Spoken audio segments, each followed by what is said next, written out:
AC series circuit টপিকের এটা 15 নম্বর class. এই ক্লাসে আমরা vector and wave diagram of pure resistive circuit এই বিষয়টা বোঝার চেষ্টা করব। এখানে যেটা বলতে চাচ্ছে সেটা হচ্ছে একটা পিওর রেজিস্টিভ সার্কিটের ভেক্টর ডায়াগ্রাম এবং ওয়েভ ডায়াগ্রাম কেমন হয় সেটাই বোঝাতে চাচ্ছে। এখানে এই যে সার্কিটটা, এই সার্কিটে লোড হিসেবে একটা রেজিস্টর কানেক্ট আছে। যেহেতু লোড হিসেবে শুধুমাত্র রেজিস্টর কানেক্ট আছে, সেজন্য সার্কিটটাকে আমরা বলবো পিওর রেজিস্টিভ সার্কিট। যদি ইন্ডাক্টর বা ক্যাপাসিটর এখানে কানেক্ট থাকতো তাহলে এটা পিওর হতো না।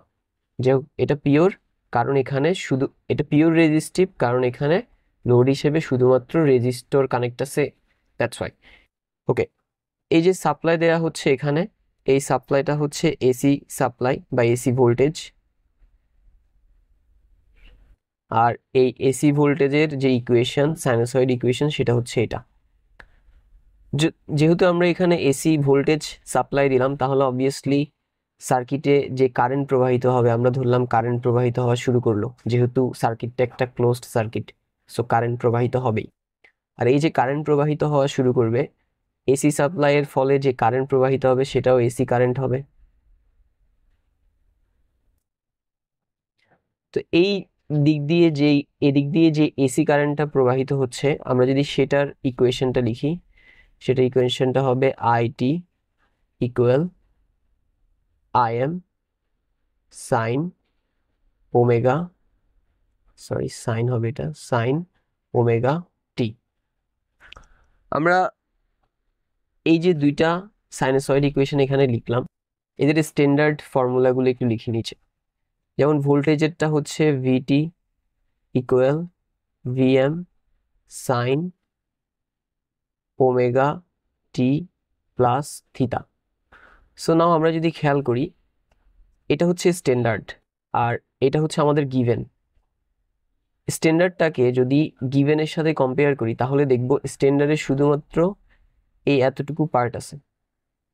কোন পার্টটা নাই? থিটা নাই, মানে ফেজ নাই। সো গিভেন সাইনোসয়েডে ফেজ নাই, এর মানে এই না যেটা একেবারে নাই, আছে, সেটা হচ্ছে 0 ডিগ্রি, দ্যাটস ওয়াই ওটা দেওয়া হয়নি। সো এই যে গিভেন সাইনোসয়েড ভোল্টেজটা, এটার ফেজের পরিমাণ হচ্ছে 0 ডিগ্রি। নাও এবার যদি আমরা স্ট্যান্ডার্ড সাইনোসয়েড কারেন্টের ইকুয়েশন দেখি, সেটা হচ্ছে i t equal i m sine omega টি প্লাস থিটা। তো এই স্ট্যান্ডার্ড সাইনোসয়েডের সাথে যদি আমাদের এই কারেন্টের গিভেন সাইনোসয়েডকে কম্পেয়ার করি, তাহলে সেম ভাবে আমরা দেখব এই এতটুকু পার্ট এই গিভেন সাইনোসয়েড আছে, নাই কোন পার্টটা থিটা বা ফেজটা নাই। ঠিক আছে, ওকে। সো এই ফেজটা এখন কত হবে? ভোল্টেজেরটাকে তো আমরা 0 ধরে নিলাম, তাহলে কি এটাও 0? আমরা দেখি কিরকম হয়। তো রেজিস্টর আমরা এর আগের ক্লাসগুলোতে দেখে আসছি যে ক্যাপাসিটর যেটা করে, সে ভোল্টেজের পরিবর্তনকে বাধা প্রদান করে। ভোল্টেজের পরিবর্তনকে বাধা দেয়। আর ইন্ডাক্টর যেটা করে, ইন্ডাক্টর কারেন্টের পরিবর্তনকে বাধা প্রদান করে, কারেন্টের পরিবর্তনকে বাধা দেয়। তাহলে আমরা জানি এসি সার্কিটে 3 ধরনের কম্পোনেন্ট ইউজ করা হয়, ক্যাপাসিটর, ইন্ডাক্টর, লাস্ট ওয়ান হচ্ছে রেজিস্টর। এই রেজিস্টর কাকে বাধা দেয়? ওয়েল, রেজিস্টর কারো পরিবর্তনকে বাধা প্রদান করে না। রিমেম্বার, এখানে শুধু বাধা না, পরিবর্তনকে বাধা প্রদান করা, ঠিক আছে? রেজিস্টর কোনো পরিবর্তনকে বাধা প্রদান করে না। দ্যাট মিনস এই রেজিস্টর এর মধ্যে যে ভোল্টেজ অ্যাপ্লাই করা হয়েছে এবং যে কারেন্ট অ্যাপ্লাই করা হয়েছে দোনোটাই এসি, দ্যাট মিনস দোনোটাই পরিবর্তনশীল, এবং এই রেজিস্টর কারো পরিবর্তনকে বাধা প্রদান করবে না। দ্যাট মিনস হচ্ছে ভোল্টেজ যেহেতু 0 ডিগ্রি, এর ফলে যে কারেন্টটা এর মধ্যে দিয়ে প্রবাহিত হবে সেই কারেন্টের ফেজ অ্যাঙ্গেলও হবে 0 ডিগ্রি। মানে দোনোটার ফেজ অ্যাঙ্গেল, ভোল্টেজ এবং কারেন্ট দোনোটারই ফেজ অ্যাঙ্গেল সেম হবে, যেহেতু রেজিস্টর ভোল্টেজ বা কারেন্ট কারোর পরিবর্তনকে বাধা প্রদান করে না।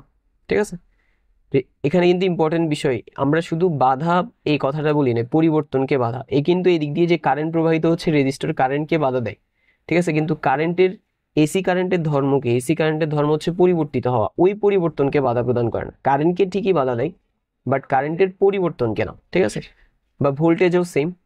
সো যেহেতু ভোল্টেজ বা কারেন্ট কারোরই পরিবর্তনকে রেজিস্টর বাধা দেয় না, সেজন্য ভোল্টেজের ফেজ অ্যাঙ্গেল যা, রেজিস্টরেরও ফেজ অ্যাঙ্গেল তাই। নাও আমরা যদি এখন এই ভোল্টেজ এবং এই কারেন্টের ভেক্টর ডায়াগ্রাম আঁকি প্রথমে,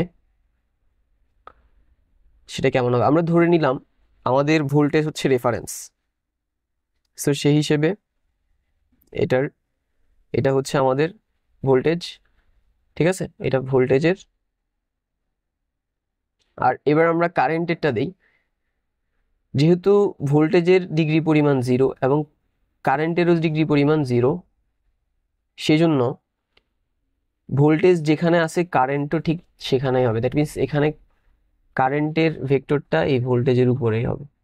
আমাদের লাল কালারটা হচ্ছে ভোল্টেজের, আর এখন যে সবুজ কালারটা দিচ্ছি এটা হচ্ছে কারেন্টের। সো সবুজ কালারের এটা কারেন্টের ভেক্টর, আর লাল কালারের এটা ভোল্টেজের ভেক্টর। এই যে কারেন্ট এবং ভোল্টেজ দুইজনেই একই সাথে, একজন আরেকজনের উপরে। ঠিক আছে, এই জিনিসটাকে বলা হয় ইন ফেজে থাকা, কোনো ফেজ পার্থক্য নাই, এটাকে বলা হয় ইন ফেজ। সো যাই হোক, এই যে এখন এখানে এই ডায়াগ্রামটা আঁকলাম, এটাই হচ্ছে পিওর রেজিস্টিভ সার্কিটের ভেক্টর ডায়াগ্রাম। এবার আমরা এটার ওয়েভ ডায়াগ্রাম আঁকি। তার জন্য আমাদের এক্স ওয়াই এক্সিস লাগবে।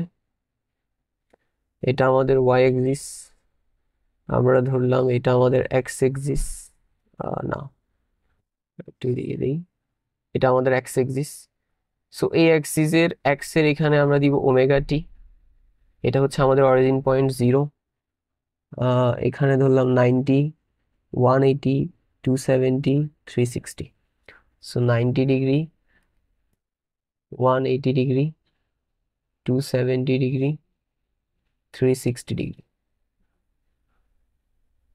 সো আমরা এখন ভোল্টেজটা প্রথমে আঁকি। ভোল্টেজের অ্যামপ্লিটিউড দেখা যাচ্ছে ভিএম, এবং তার ফেজ অ্যাঙ্গেল দেখা যাচ্ছে 0। ভিএমটা আমরা চিত্রে বুঝবো। 0 মানে কি? 0 মানে বুঝাচ্ছে আমাদের এখানে এই যে অরিজিন পয়েন্ট 0, এই সাইনোসয়েড ভোল্টেজটাই 0 থেকেই শুরু হচ্ছে। সো সেই হিসেবে যদি আমরা এখানে এটার ওয়েভটা আঁকি, এটা দেখতে এমন দেখাবে। এবার নিচের দিকে দেই, দেন এভাবে যাবে। সো এটা আমাদের ভোল্টেজের সাইনোসয়েডটা। আর এই যে আমরা অ্যামপ্লিটিউডের কথা বললাম, সেটা হচ্ছে এটার ম্যাক্সিমাম ভ্যালিউ, সরি ভিএম হবে এটা, ভিএম ম্যাক্সিমাম ভ্যালিউ। আর নিচের দিকে এখানে হবে মাইনাস ভিএম। ঠিক আছে, এবার কারেন্টেরটা কি? কারেন্টের অ্যামপ্লিটিউড আইএম এবং তার ফেজ অ্যাঙ্গেল 0। আইএমটা আমরা চিত্রে বুঝবো। ফেজ অ্যাঙ্গেল 0 বলতে কি বুঝাচ্ছে? সিমিলারলি আগের মতো 0 বলতে বুঝাচ্ছে এই যে অরিজিন পয়েন্ট 0, এটা থেকেই এই কারেন্টটা শুরু হবে। সো সেই হিসেবে যদি আমরা এখন কারেন্টেরটা দেই, সো এটা হচ্ছে আমাদের কারেন্টেরটা। ঠিক আছে, এই কারেন্টের ম্যাক্সিমাম ভ্যালু হচ্ছে আইএম, ম্যাক্সিমাম ভ্যালু হচ্ছে আইএম। সো হয়ে গেল। এখানে দেখা যাচ্ছে ঠিক ভোল্টেজের ওয়েভের উপরে কারেন্টের ওয়েভটা আছে। ঠিক আছে, মানে এদের কারেন্ট ভোল্টেজ যেখান থেকে শুরু হয়েছে কারেন্ট ওখান থেকে শুরু হয়েছে, ভোল্টেজ যেখানে শেষ হয়েছে কারেন্ট ওখানে শেষ হয়েছে। সো যাই হোক, দ্যাট মিনস কারেন্ট এবং ভোল্টেজ এখানে ইন ফেজে আছে, মিনস একজন আরেকজনের উপরে আছে। সো ফাইনালি এখানে এই যে আমরা ডায়াগ্রামটা পেলাম, এটা হচ্ছে পিওর রেজিস্টিভ সার্কিটের wave diagram. So this is our wave diagram. এটাকে আমরা ওয়েভ ডায়াগ্রামও বলতে পারি, অথবা টাইমিং ডায়াগ্রামও বলতে পারি। দুইটাই একই জিনিস, দুইটা ভিন্ন ভিন্ন নাম, diagram. So that's all for today. See you in the next class.